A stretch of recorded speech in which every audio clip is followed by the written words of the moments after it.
फातिमा, तुझे सुनाई नहीं देता? कितनी देर से आवाज़ें दे रही हूँ। रोटी लाकर दो मुझे। तुम्हें पता है कि मुझे गरम गरम रोटी खाने की आदत है, लेकिन तू है कि कानों में रुई डालकर बैठी है। ज़रा सा काम नहीं होता तुझसे। पंखे के नीचे बैठे खाना खाते हुए मैंने चिल्लाकर अपनी सौतेली बेटी फातिमा को आवाज़ दी। वो पसीने में भीगी भागती हुई आई और कहने लगी, अम्मा बस 1 मिनट रोटी बना रही हूँ।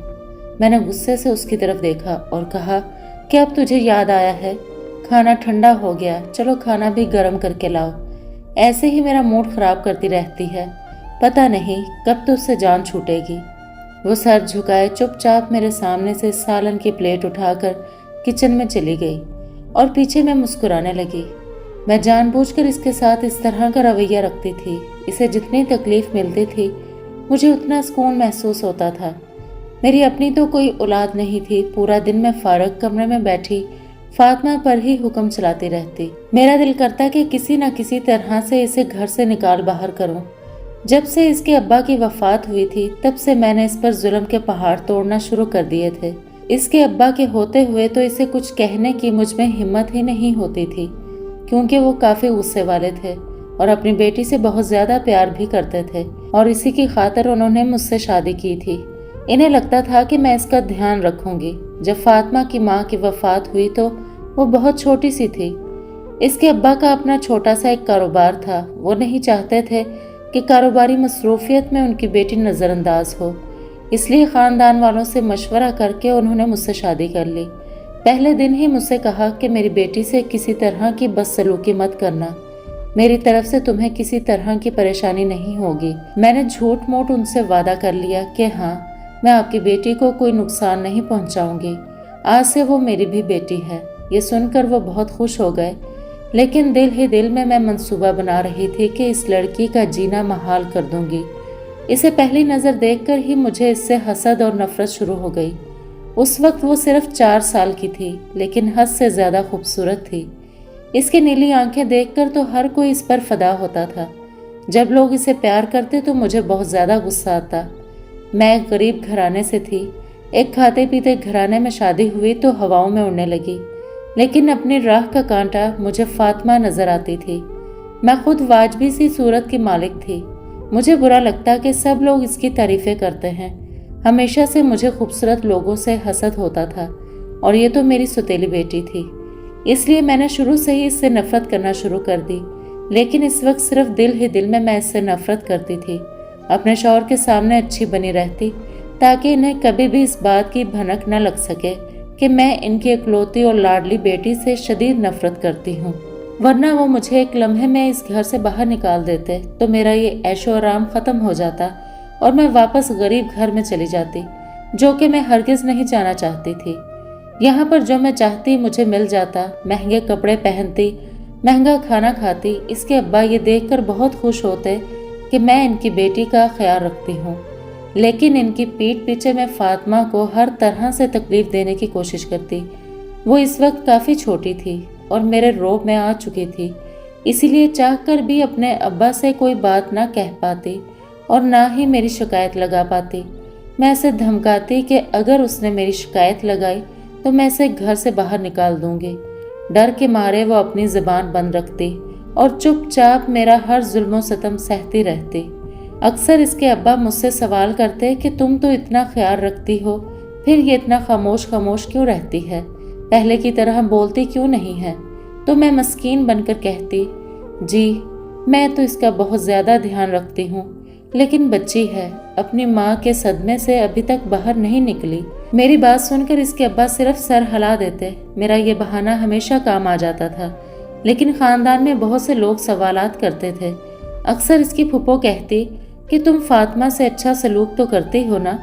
हर गुजरते दिन के साथ वो बुझती जा रही है, ऐसी तो वो हरगिज़ भी नहीं थी। सबके ये कहने पर मुझे बहुत गुस्सा आता और मैं अपना सारा गुस्सा इस मासूम पर निकाल देती। एक दिन मैंने गुस्से में इसे इतना मारा कि इसके सर पर चोट लग गई। मैं फौरन से घबरा गई कि अगर इसके अब्बा ने ये चोट देख ली तो मेरी खैर नहीं। वो अपनी बेटी के बारे में बिल्कुल भी ढील नहीं देते थे। अब मैं क्या करूं? फिर मैंने झूठ मूठ का बहाना बनाया और फौरन से अपने हाथ पर भी चोट लगाई। जब इसके अब्बा घर पर आए तो हम दोनों की चोट देखकर परेशान हो गए। वो फौरन से फातिमा की तरफ बढ़े, कहने लगे कि बेटी क्या हुआ, तुम्हारे सर पर चोट कैसे लगी। मुझे शदीद गुस्सा आया कि मेरे हाथ पर भी तो चोट लगी है, लेकिन इन्हें बस अपनी बेटी की ज्यादा फिक्र है। मैंने नफरत भरी निगाह से फातिमा को देखा, लेकिन चेहरे पर छोटी मोटी मुस्कुराहट सजा ली और कहा कि अरे कुछ नहीं, बेचारी बच्ची को इतनी बुरी चोट लग गई। दरअसल ये खेलते खेलते गिर गई थी और इसके खिलौने का कोना लग गया। मुझे पता ही नहीं चला। मैंने इसको बचाने की बहुत कोशिश की और इस कोशिश में मेरे हाथ पर भी चोट लग गई। कहते हुए मैंने अपनी आंखों में झूठ मूठ के आंसू भर लिए। फातिमा हैरत से देख रही थी। वो जानती थी कि इसको मैंने मारा है, लेकिन अपने बाप के सामने खामोश रही। इसके अब्बा ने मुझे कहा कि तुम्हारा ध्यान कहाँ होता है, तुम बच्चे की देखभाल नहीं कर सकती हो क्या, और खुद को भी तुमने चोट लगा ली। ये सब क्या चल रहा है। कल से मैं ही कोई मुलाजमा का बंदोबस्त करता हूँ, घर के कामकाज वही किया करेगी, तुम बस फातिमा का ध्यान रखना। ये सुनकर तो मेरे हाथों के तोते उड़ गए। अगर कोई मुलाजमा आ गई तो फिर मैं फातिमा पर जुल्म किस तरह से कर पाऊंगी। वो तो सब कुछ अपने मालिक को बता ही देगी। मैंने अपने शौहर को मनाने की बहुत कोशिश की कि हमें मुलाजमा की ज़रूरत नहीं है, घर पर हम कितने ही लोग हैं।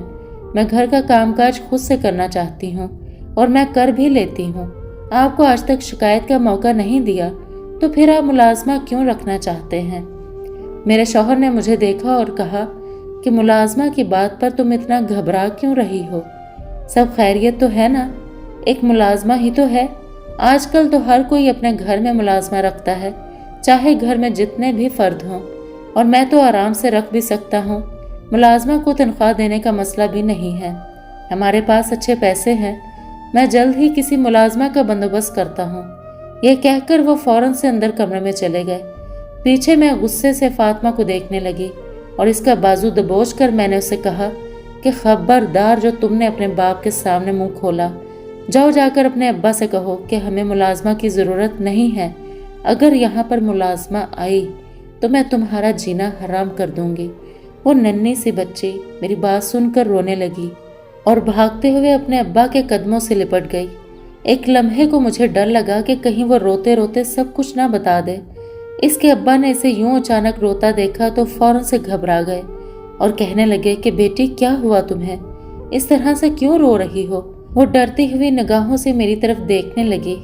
इससे पहले कि वो अपना मुंह खोलती, मैं फौरन से इसके पास गई और इसे अपने गले से लगाकर कहने लगी, प्यारी बच्ची तुम क्यों रो रही हो, ठीक है तुम्हारी चोट जल्दी ठीक हो जाएगी। मैं जानती हूँ कि तुम्हें बहुत दर्द हो रहा है, हम तुम्हें डॉक्टर के पास ले जाएंगे। मेरा ये बदलता रूप देखकर वो हैरान हो गई। वैसे इसे हैरान होने की ज़रूरत नहीं थी, क्योंकि ये तो रोज़ का खेल था जो मैं खेल रही थी। फातिमा के अब्बा ने कहा कि हाँ तुम बिल्कुल ठीक कह रही हो, हम इसे डॉक्टर के पास ले चलते हैं। फिर हम लोग फातिमा को साथ लिए डॉक्टर के पास चले गए। इसके अब्बा हमेशा इसे शहर के सबसे महंगे डॉक्टर के पास लेकर आते थे, जिसकी वजह से मुझे शदीद गुस्सा आता। डॉक्टर ने जब इसे चेक किया तो कहने लगे कि लगता तो नहीं है कि किसी खिलौने से चोट लगी है। ये सुनकर मैं फौरन से घबरा गई। इसके अब्बा ने गजबनाक निगाहों से मेरी तरफ देखा और कहा कि सच सच बताओ मेरी बेटी को कैसे चोट लगी। मैंने उससे कहा कि आप मुझ पर क्यों गुस्सा कर रहे हैं, सच में इसे खिलौने से ही चोट लगी है, खेलते खेलते ही खिलौने के ऊपर गिर गई थी। मैं आपसे झूठ क्यों बोलूँगी, फातिमा मुझे भी इतनी ही अजीज है जितनी आपको। मैंने आज तक कभी इसके साथ बुरा सलूक नहीं किया। मेरी आंखों में आंसू देखकर उन्होंने मेरी बात पर यकीन कर लिया। दिल ही दिल में मुझे फातिमा पर शदीद गुस्सा आ रहा था, जिसकी वजह से मुझे इतनी ज़्यादा तफ्तीश का सामना करना पड़ रहा था। ढेर सारी दवाइयाँ लेकर हम घर आए। इसके अब्बा अगले 2 दिन तक अपने ऑफिस नहीं गए।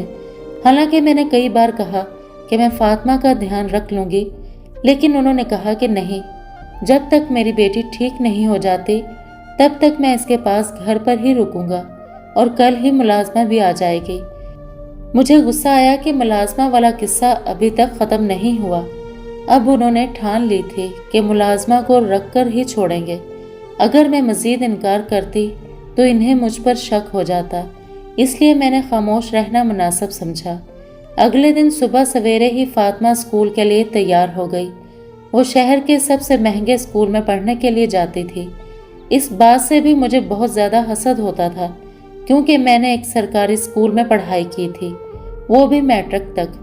बहुत ही मुश्किल से मैं पास हुई थी। मुझे पढ़ाई से कोई लगाव नहीं था। मुझे लगता था कि अगर हमारे पास ज़्यादा पैसे होते तो मैं भी महंगे स्कूल में अच्छी पढ़ाई कर सकती थी। मैं हमेशा सिर्फ और सिर्फ पैसों के बारे में ही सोचती रहती थी। स्कूल में लड़कियां मुझे मेरी रंगत की वजह से पसंद नहीं करती थी। वहीं से मुझे हल्की रंगत वालों से नफरत शुरू हो गई, और जब किसी को ज़्यादा खूबसूरत देखती तो इसे हसद करने लग जाती। मैं किसी भी हाल में खुश रहने वाले लोगों में से हरगिज नहीं थी। शादी से पहले जो भी मुझे देखता तो कहता, आजकल तो लड़के खूबसूरत लड़कियों से ही शादी करते हैं, तुमसे तो कोई शादी नहीं करेगा। खानदान में भी मेरी उम्र की सारी लड़कियों की शादी हो चुकी थी। मेरी अम्मा हमेशा परेशान रहती। मेरी बाकी बहनें अच्छी रंगत की थीं, मैं उनसे भी हसद करती और अक्सर ही उनसे झगड़ा किया करती थी, जिसकी वजह से अम्मा अब्बा मुझसे बहुत तंग रहते थे। अम्मा मुझे कई बार कहती कि घर के कामकाज सीख लो, ये सब तुम्हारे काम आएंगे, पढ़ाई तो करने का तुम्हें शौक है नहीं। मैंने अम्मा से कह दिया कि मुझे गरीबों के स्कूल में बिल्कुल भी नहीं पढ़ना। अगर आप चाहती हैं कि मैं पढ़ाई करूं, तो मुझे महंगे स्कूल में दाखिला दिलवाएं, मैं वहीं से पढ़ाई करूंगी। अम्मा मेरी बात सुनकर कहती, तुम्हारे अब्बा की फैक्ट्रियां लगी हैं ना, जो मैं तुम्हें महंगे स्कूल में दाखिला करवाऊं। हमारे पास पैसे नहीं है ज़्यादा, तुम्हारी बहनों की शादी भी करवानी है। बहनों की शादियों के लिए अम्मा ने जहेज भी जमा करना शुरू कर दिया था, और जब मेरी बहनों की शादियां तय हुई तो मुझे शदीद गुस्सा आता। मैं जानबूझकर उनकी शादी तड़वाने की कोशिश करती, जिस पर अपनी अम्मा से कई बार मार भी खा चुकी थी, लेकिन फिर भी बाज नहीं आई। जब भी घर में मेरी बहनों को देखने के लिए कोई रिश्ता आता, मैं जानबूझकर कोई न कोई ऐसी हरकत करती कि रिश्ते वाले बिना बात किए वहां से उठकर चले जाते। फिर इसके बाद अम्मा ने रिश्ते वालों को घर बुलाया ही नहीं, बल्कि सीधा खाला के घर में बुलाकर वहीं पर बातचीत करके रिश्ते तय कर दिए। मुझे सख्त गुस्सा आया और मैंने कहा कि मैं शादी में शरीक नहीं होंगी। अम्मा कहने लगी कि तू शरीक हो या ना हो, शादी तो होकर रहेगी। कैसी बहन है तू, अपनी ही बहनों का रिश्ता तड़वाने की पूरी कोशिश करती रहती है। मैं तो इस बात से परेशान हूँ कि कोई तेरे लिए भी इस घर में रिश्ता लेकर आएगा या नहीं। कितनी बार कहा है कि पूरा दिन पलंग पर बैठकर पलंग तोड़ने की बजाय घर के कामकाज में मेरा हाथ बटा दिया कर। अम्मा के बार बार कहने पर मैंने कहा कि ठीक है, मैं घर के कामकाज सीख लूंगी, और उस दिन के बाद से जबरदस्ती ही सही, लेकिन मैं कामकाज सीखने लगी। मेरी उम्र 25 साल हो चुकी थी, लेकिन अब तक एक भी रिश्ता नहीं आया था। अम्मा हमेशा मेरे लिए परेशान रहती थी। अक्सर औकात मेरी बहनें कोई ना कोई रिश्ता लेकर आती रहती थीं, जिन्हें मैं ये कहकर ठुकरा देती थी कि ये लोग जानबूझकर गरीब लोगों में मेरा रिश्ता करना चाहती हैं, ताकि मैं सारी जिंदगी रो रो कर गुजारा करूं। खुद तो ये अच्छे खानदानों में शादी होकर गई हैं, मुझसे क्या दुश्मनी है, मेरे लिए भी तो अच्छा रिश्ता लेकर आए। अम्मा बोलती कि तू कितनी नाशुक्री है, गरीब लोग हों या अमीर हों, इससे क्या फ़र्क पड़ता है। मगर मेरे नज़दीक तो बहुत फ़र्क पड़ता था। मैं हर चीज़ को पैसों से ही तोलती थी। मुझे अपने इस मोहल्ले से शदीद नफ़रत थी, जहाँ सब लोग गरीब थे। इसी वजह से मैंने किसी को दोस्त भी नहीं बनाया था। मैं चाहती थी कि कोई अमीर लड़की मुझसे दोस्ती करे, लेकिन ऐसा होना शायद मुमकिन नहीं था। एक दिन रिश्ता करवाने वाली खाला अम्मा के पास आई और कहने लगी कि एक रिश्ता है तो सही, लेकिन लड़का पहले से शादीशुदा है और एक बेटी का बाप है। इसकी बीवी को गुजरे कुछ ही अरसा हुआ है। अपनी नन्ही बच्ची के लिए वो दूसरी शादी करना चाहता है। अच्छा खासा खाता पीता घराना है। अगर तुम चाहो तो तुम्हारी बेटी की बात यहाँ चला दूं।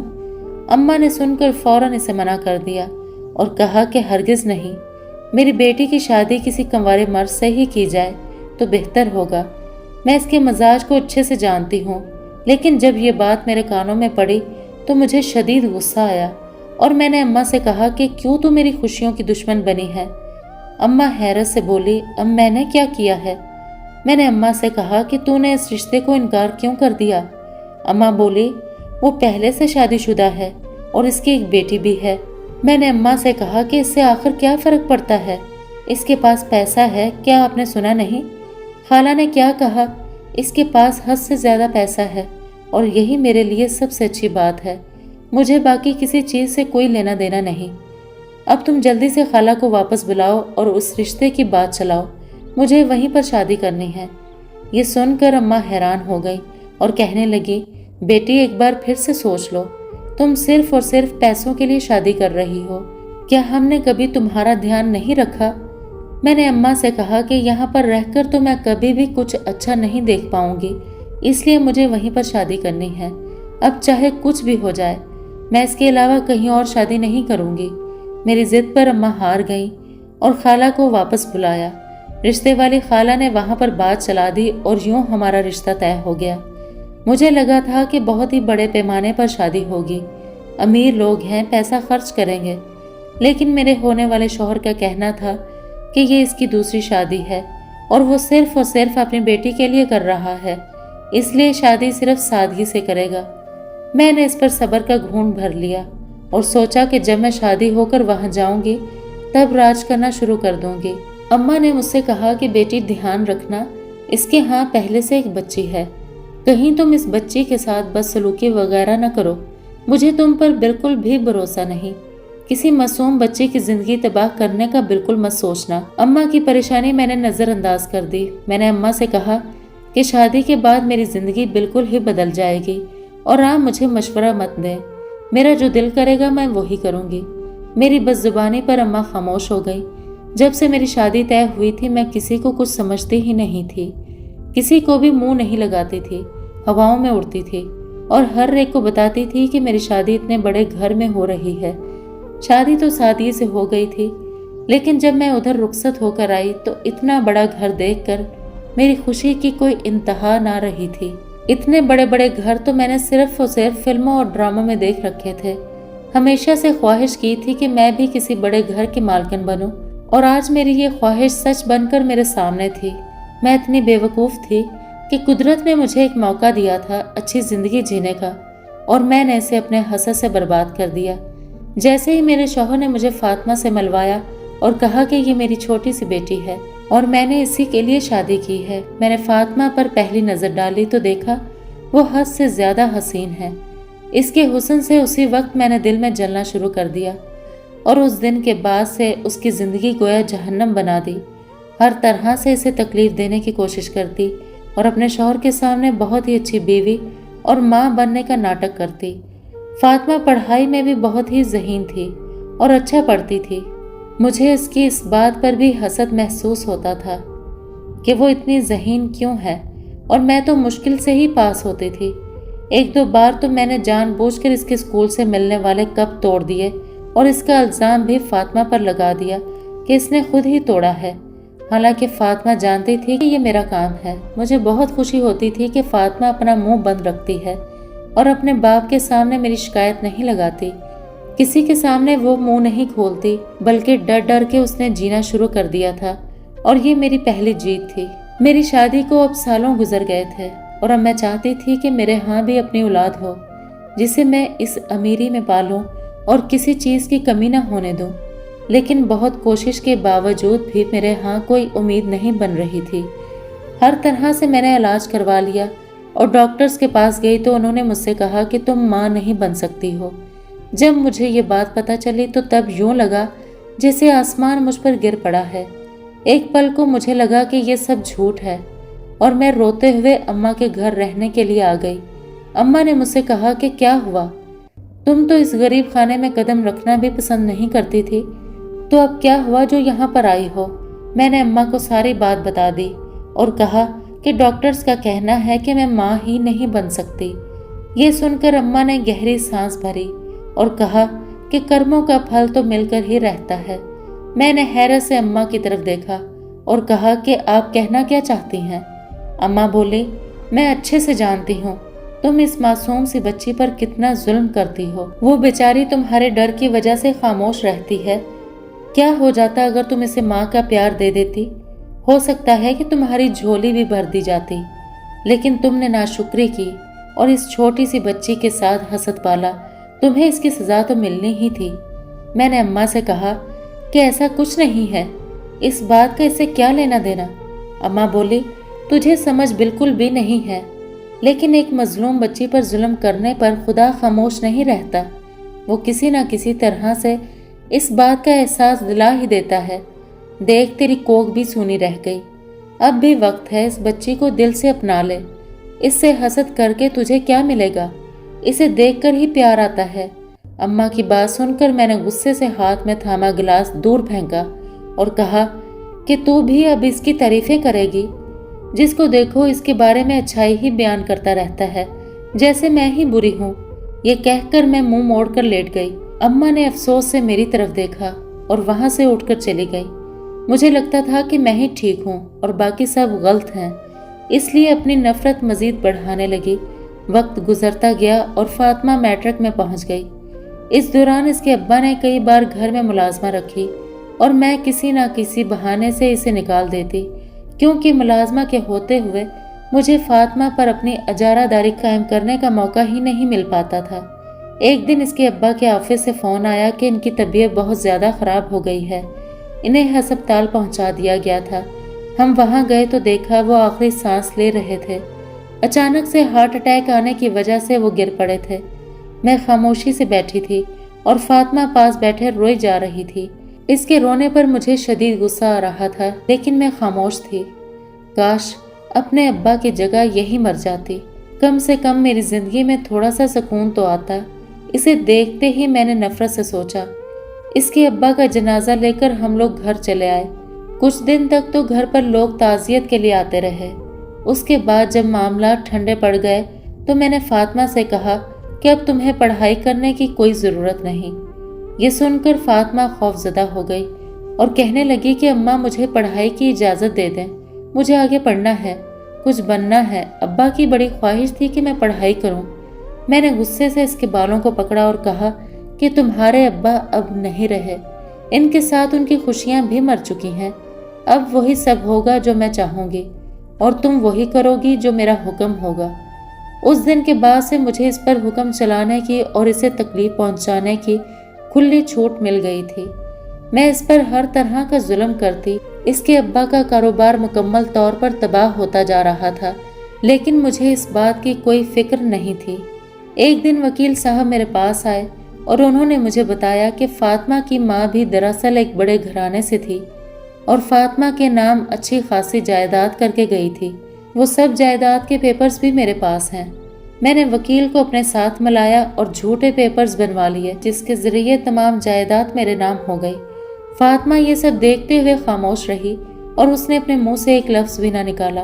لیکن اس کی پھپھو کو جب یہ بات پتہ چلی تو وہ میرے گھر آئی اور کہنے لگی، تمہاری ہمت کیسے ہوئی فاطمہ کی ماں کی جائیداد پر قبضہ کرنے کی؟ اس جائیداد سے تمہارا کوئی لینا دینا نہیں ہے۔ بھائی کے حصے میں سے جو تمہاری جائیداد بنتی ہے وہ تمہیں مل ہی جائے گی، اس سے زیادہ کچھ بھی نہیں۔ اور پھر کسی نہ کسی طرح سے اس کی پھپھو نے ایک اچھا وکیل کر کے ساری کی ساری جائیداد فاطمہ کے نام کروا دی اور مجھے میرا وہ جو تھوڑا سا حصہ بنتا تھا وہ دے دیا۔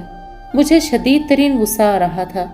فاطمہ کو اپنی ماں اور باپ دونوں کی طرف سے حصہ ملا تھا، حالانکہ مجھے بھی اچھا خاصا حصہ ملا تھا، لیکن میں اس میں خوش نہیں تھی۔ مجھے مزید کی چاہت تھی۔ میری حرص ختم نہیں ہو رہی تھی۔ میں ہر وقت سوچتی رہتی کہ کس طرح سے فاطمہ سے اس کی جائیداد ہتھیا لوں، لیکن اس کی پھپھو نے سارے کاغذات ایک محفوظ جگہ پر رکھوا دیے تھے، جس کے بارے میں مجھے کچھ بھی علم نہیں تھا۔ بہرحال میں نے گھر پر فاطمہ پر خوب ظلم کرنا شروع کر دیا۔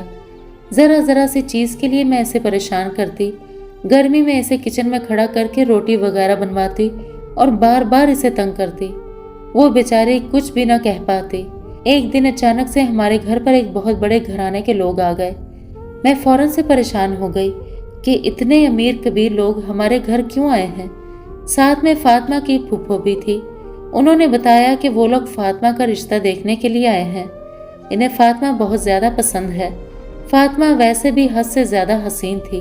اسے جو بھی دیکھتا فوراً سے اس کے رشتے کی بات کرنے لگ جاتا۔ میں نے دیکھا کہ اتنے امیر لوگ اسے بہو بنانے کے لیے آ رہے ہیں تو فوراً سے کہہ دیا کہ اس کے ابا کی خواہش تھی کہ اس کی اتنی جلدی شادی نہ کی جائے۔ یہ سن کر اس کی پھپھو منہ کھولے دیکھنے لگی۔ بہرحال کسی نہ کسی طرح سے میں نے اس رشتے کو روک ہی دیا، لیکن آخر میں کب تک روک سکتی تھی؟ ہر دوسرے تیسرے دن کوئی نہ کوئی رشتہ آ جاتا۔ सब बहुत ही अमीर कबीर घरानों से होते। मैं सबको किसी ना किसी तरह से टाल देती और झूठ बोलती कि लड़की में ही नुक्स है, वो शादी के लायक ही नहीं है। ये सब सुनकर फातिमा रो पड़ती और कहती कि आप मुझे इस तरह से बदनाम क्यों कर रही हैं? आखिर मुझसे इतनी नफरत करती क्यों हैं? मैंने गुस्से से इसे देखा और कहा कि तुम नफरत के ही काबिल हो। आइंदा मेरे सामने ये नौटंकी मत करना और अपनी फूफो से कह दो कि रिश्ते लाने की कोई ज़रूरत नहीं है, वरना मैं तुम्हें इस घर से धक्के देकर बाहर निकाल दूंगी। वो इतनी बड़ी हो गई थी लेकिन इसके बावजूद भी मुझसे डरती थी। वो खौफजदा रहती थी और इसका ये डर और खौफ देखकर मुझे एक कमीनी सी खुशी महसूस होती थी।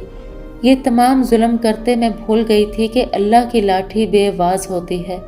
वो एक मजलूम पर इतना जुल्म ढाने वालों को ढील तो दे देता है, लेकिन इनकी पकड़ बहुत ही बुरी और सख्त करता है। मैं अपनी ही दुनिया में मस्त इस पर हर तरह का जुल्म कर रही थी। एक दिन मैं किसी काम से बाजार गई। हर दूसरे तीसरे दिन मैं वैसे ही बाजार का चक्कर लगाया ही करती थी। अपने मरहूम शौहर के पैसों को खूब खर्च करती, महंगे महंगे लिबास खरीदती, लेकिन फातिमा को एक फूटी कौड़ी तक न देती। सब कुछ इसकी फूफो ही लेकर आती थी और मुझसे कहती कि तुम्हें शर्म नहीं आती इस मजलूम बच्ची पर जुल्म करते। लेकिन मैं आगे से खामोश हो जाती, कोई जवाब न देती। इसकी फूफो मुझे एक आंख नहीं भाती थी, जो हमेशा इस लड़की की हिफाजत करने को तैयार रहती थी। बाजार में मैं खरीदारी कर रही थी। बहुत सी चीज़ें खरीदने के बाद मैं ज्वेलरी शॉप पर आ गई। मैंने महंगा जेवर खरीदा। मुझे अक्सर ही सोने का जेवर खरीदना पसंद था, इसलिए मैं खरीदती रहती थी। जेवर खरीद कर बाहर आई तो देखा शाम होने वाली थी। उसी वक्त एक फकीर मेरे सामने आया और कहने लगा कि बीबी जी मुझे कुछ पैसे दे दो, भूख लगी है, कुछ खाया नहीं है। फकीर को देखते ही एक कमीनी सी मुस्कुराहट ने मेरे चेहरे का अहाता कर लिया। मैंने सोचा कि क्यों न इस फकीर को अपने जाल में फंसाया जाए और फातिमा की मुश्किल ज़िंदगी को मज़ीद मुश्किलात का शिकार बना दिया जाए। यही सोचकर मैंने उस फकीर से हमदर्दी का नाटक किया और इससे कहा कि आओ मैं तुम्हें अपने साथ अपने घर लेकर चलती हूँ और तुम्हें खाना भी खिलाऊंगी और पैसे और कपड़े भी दूंगी। मेरी बात सुनते ही फकीर खुशी से निहाल हो गया और फौरन से मेरे साथ गाड़ी में आकर बैठ गया। मैं इसे साथ लेकर अपने घर में चली आई। फातिमा ने जब मेरे साथ एक फकीर को देखा तो हैरत से कहने लगी कि अम्मा ये कौन है? मैंने उसे कहा कि अपना मुंह बंद रखो और जाओ अच्छा खाने पीने को लेकर आओ और उसके लिए अच्छे कपड़े भी दो। मैंने फकीर को साफ सुथरे कपड़े पहना दिए और इसे अच्छा खाना खाने को दिया, जिसे वो जल्दी जल्दी खा रहा था। मैंने उसे कहा कि देखो अगर तुम मेरी बात मानोगे तो मैं तुम्हें अच्छा खासा पैसा दूंगी। फकीर कहने लगा कि ऐसी कौन सी बात है? मैंने फातिमा की तरफ इशारा किया और कहा कि ये मेरी बेटी बेहद हसीन है, अगर तुम चाहो तो मैं इसकी शादी तुमसे कर सकती हूँ। ये सुनते ही इस फकीर की आंखें चमक उठीं और वो फौरन से राजी हो गया। फातिमा हैरत से ये देख रही थी और कहने लगी कि मैं इस फकीर से शादी नहीं करूँगी। आपने मेरे इतने अच्छे अच्छे रिश्ते ठुकरा दिए और अब एक फकीर से मेरी शादी कर रही हैं। आखिर आप करना क्या चाहती हैं? मैं तो इसे जानती तक नहीं हूँ। अगर उसने मुझसे बुरा सलूक किया तो? मैंने ज़ोर ज़ोर से हंसते हुए कहा कि मुझे इस बात की कोई परवाह नहीं, मुझे तो सिर्फ तुमसे छुटकारा चाहिए और मैं यही चाहती हूँ कि तुम्हारे साथ बुरा सलूक किया जाए, तुम्हारी बाकी की ज़िंदगी भी तबाह बर्बाद हो जाए। वैसे भी हर दूसरे तीसरे दिन तुम्हारी फूफो कोई ना कोई रिश्ता लेकर आ ही रही होती हैं। तुम्हारी शादी कर दूंगी तो ये किस्सा ही ख़त्म हो जाएगा और तुम्हारी फूफो से भी जान छूट जाएगी। मेरी बात सुनकर फातिमा रोने लगी, लेकिन मैंने अपनी मनमानी करके ही दम लिया और बिना किसी को बताए फौरन से मौलवी को बुलवा कर फातिमा और इस फकीर की शादी करवा दी। बहुत ही कम लोग इस शादी में शरीक हुए थे। फातिमा की फूफो को जब तक पता चला तब तक निकाह हो गया था। वो भागी भागी घर आई और कहने लगी कि तुम ये क्या कर रही हो? तुम्हें शर्म नहीं आई? कम से कम हम लोगों से बातचीत तो कर लेती, लेकिन तुमने ये सब करना भी ज़रूरी नहीं समझा। हम इसके रिश्तेदार हैं, हम मर नहीं गए थे। कितने अच्छे अच्छे इसके रिश्ते आए थे और तुमने सबको ठुकरा कर एक फ़कीर से इसकी शादी तय कर दी। कैसी औरत हो तुम? इसकी फूफो अब जितना भी शोर कर लेती लेकिन कर कुछ भी नहीं सकती थी। बहरहाल मैंने इस फकीर के साथ अपनी सौतेली बेटी को घर से निकाल दिया और कहा कि दोबारा यहाँ वापस मत आना। इस घर के दरवाजे तुम्हारे ऊपर हमेशा हमेशा के लिए बंद हैं। फातिमा बहुत रोई, लेकिन मैं मज़े से जाकर अपने बिस्तर पर लेटकर सो गई। सुबह उठी तो बहुत ही अच्छा महसूस कर रही थी। इस घर में फातिमा नहीं थी। यूं लग रहा था जैसे किसी अनचाही चीज़ से मुझे छुटकारा मिल गया है। मेरी बला से फ़कीर इसे कहीं पर भी ले गया हो। वैसे भी वो फ़कीर किसी सड़क के किनारे पर ही पड़ा रहता होगा। उस लड़की को अपने हुस्न पर बहुत नाज था ना। अब किसी सड़क किनारे ही इस फ़कीर के साथ पड़ी रहा करेगी और भीख मांगेगी। ये सोचते हुए मैं ज़ोर ज़ोर से हंसने लग गई। मुझे बहुत ही अच्छा महसूस हो रहा था। मेरी खुशी का कोई ठिकाना नहीं था। पूरा हफ्ता मैंने बहुत ही खुशी में गुजारा। फातिमा कहाँ है, कैसे रह रही है, मुझे कुछ पता नहीं था और ना ही मैं ये सब जानने में कोई दिलचस्पी रखती थी। लेकिन इसकी फुप्पो आए रोज़ मुझे आकर परेशान करती थी और कहती थी कि जाओ इस फ़कीर को ढूंढो। तुम कहाँ से लेकर आई थी उस फ़कीर को? हमारी बच्ची पता नहीं कहाँ पर होगी। और मैं बैठकर मुंह बनाती इसकी बातें सुनती रहती। ये सब करते हुए मैं इस बात से बिल्कुल नावाकिफ थी कि मेरी पकड़ का वक्त आ चुका है। एक दिन मैं रात को सोकर उठी तो देखा कि मेरे पूरे जिस्म पर दाने ही दाने निकले हुए थे और इन दानों में पीप बह रही थी। यूं अचानक से रातों रात मेरे चेहरे पर दाने कहाँ से आ गए? मैं हैरान होते हुए फौरन से डॉक्टर के पास भाग गई। डॉक्टर ने मुझे बहुत सी दवाइयाँ दी, लेकिन कोई दवा काम नहीं आ रही थी। यहाँ तक कि मेरे जिस्म से बदबू आने लग गई। इतनी बुरी बीमारी लग गई थी कि मैं किसी को शक्ल दिखाने के काबिल भी नहीं रही थी। लोग मुझसे दूर भागते थे। तकलीफ की वजह से मैं उठकर कोई काम भी नहीं कर पाती थी, ना ही अपने लिए खाना बनाकर खा पाती थी। मुलाजमा रखी तो वो मेरी बदबू की वजह से भाग गई। कुछ दिन यूं ही शदीद तरीन तकलीफ में गुजर गए। डॉक्टर ने मुझे जवाब दे दिया और कहा कि इस सब का कोई इलाज नहीं, हम थक गए हैं, हमें इस बीमारी की कोई वजह समझ में नहीं आ रही। मैंने बहुत दम दरूद भी करवाया, लेकिन कोई फ़ायदा नहीं हुआ। एक दिन ख्वाब में मुझे फातिमा नजर आई। जब शादी करवा कर मैंने उसे इस घर से निकाला था तो उस वक्त उसने रोते हुए मुझसे कहा था कि अल्लाह आपसे इस जुल्म का बदला ज़रूर लेगा। उस दिन ख्वाब में मुझे फातिमा को देखकर ये बात याद आ गई और फिर मुझे लगा कि वाकई मैंने उस पर जितना जुल्म ढाया है, इस सब की सज़ा मुझे मिल रही है। अम्मा ने मुझे इतना समझाया था कि अपने लिए गड़ा मत खोदो, लेकिन मैंने किसी की बात की कोई परवाह नहीं की। अब मुझे फातिमा को किसी न किसी तरह से ढूंढ के इससे माफ़ी मांगनी ही थी। ये सब भी मैं सिर्फ और सिर्फ अपने लिए ही कर रही थी। अगर मुझे मौका मिलता तो मैं दोबारा इस पर जुल्म करने से ना चौंकती, लेकिन इस वक्त मुझे सिर्फ और सिर्फ अपने ये दाने ठीक करने थे, इसलिए इसके सामने झुकने में मुझे कोई मसला नहीं था। एक बार मैं ठीक हो जाती तब मैं इसे देख लेती। मैंने इस फ़कीर को ढूंढा। लोगों से पता चला कि वो यहाँ करीब में रहता है। इसे ढूंढते ढूंढते मैं एक बड़े से इलाके में पहुँच गई। यहाँ काफ़ी अमीर लोग रहते थे। मुझे हैरत हुई कि इस फ़कीर का यहाँ पर क्या काम। फिर सोचा कि शायद वो किसी घर में कामकाज करने लग गया हो। अपनी मतलूबा पते पर पहुंचकर मैंने चौकीदार से कहा कि मैं फातिमा से मिलने आई हूँ, वो मेरी बेटी है। मेरी हालत देखकर उसने अपने मुंह पर फौरन से रुमाल रख दिया और कहा कि मैं बीबी से पूछ कर बताता हूँ। अंदर फ़ोन करके उसने पूछा और कहा कि आप अंदर जा सकती हैं। जैसे ही मैं अंदर गई तो देखा सामने बड़े से सोफे पर फातिमा बहुत ही बेहतरीन लिबास पहने बैठी थी। ये देखकर तो मेरी आंखें फटी की फटी रह गईं। ये इस महलनुमा घर की मालकन दरअसल ये फातिमा ही है। मुझे हैरत हुई कि एक फ़कीर से शादी करने के बाद वो इतने बड़े घर की मालकन कैसे बन गई। कुछ समझ में नहीं आया। इसी वक्त वो फ़कीर भी वहाँ आ गया। वो बिल्कुल ही बदला हुआ लग रहा था, इतना खूबसूरत कि कोई भी लड़की इस पर फ़िदा हो जाए। मैंने दोनों से पूछा कि आखिर माजरा क्या है, तो वो दोनों मुस्कुराने लग गए। उस फ़कीर ने मुझसे कहा कि दरअसल तुम तो मेरे खेल का शिकार हो गई थी। मैंने फातिमा को बहुत पहले देखा था। दरअसल ये मेरी फुफ्फो की अकलौती बेटी थी। मैं इसके मामू का बेटा हूँ। हम लोग बाहर मुल्क में रहते थे। अपनी फुफ्फो की वफ़ात पर मैं नहीं आ सका, लेकिन बीच में एक बार आया था, तब मुलाकात नहीं हो सकी थी। बस एक बार मैंने इसे बाजार में देखा था और उस वक्त उसका हुस्न देखकर मैं इस पर फ़िदा हो गया। ये मुझे बहुत ही खूबसूरत और मासूम लगी। फिर मुझे अंदाज़ा हुआ कि आप इस पर कितना जुल्म करती हैं। میں نے چھپ کر نظر رکھنا شروع کر دی۔ انہی دنوں اس کے ابا کی وفات ہو گئی۔ میں اس کی پھپھو سے ملا اور مجھے پتا چلا کہ آپ نے اس کی زندگی اجیرن کر رکھی ہے اور کہیں پر بھی اس کا رشتہ نہیں ہونے دے رہی۔ میں سمجھ چکا تھا کہ آپ کسی غریب انسان سے اس کا رشتہ طے کرنا چاہتی ہیں، اس لیے آپ کا پیچھا کرنا شروع کر دیا اور بازار میں آپ سے فقیر بن کر ملاقات کی اور فاطمہ کو شادی کر کے اس بڑے سے گھر میں لے آیا۔ آپ کو کیا لگتا ہے کہ آپ ظلم کر کے بچ جائیں گے؟ لیکن خدا کا قہر تو آپ پر نازل ہو ہی گیا ہے اور اب بھی صرف آپ اپنے مطلب کے لیے یہاں پر آئی ہیں۔ میں سب جانتا ہوں، یہاں سے نکل جائیں۔ میں نے فاطمہ سے کہا کہ ہاں، مجھے تم سے شدید ترین نفرت ہے اور اب بھی کرتی ہوں اور ہمیشہ کرتی رہوں گی۔ نہیں معاف کرنا تو مت کرو۔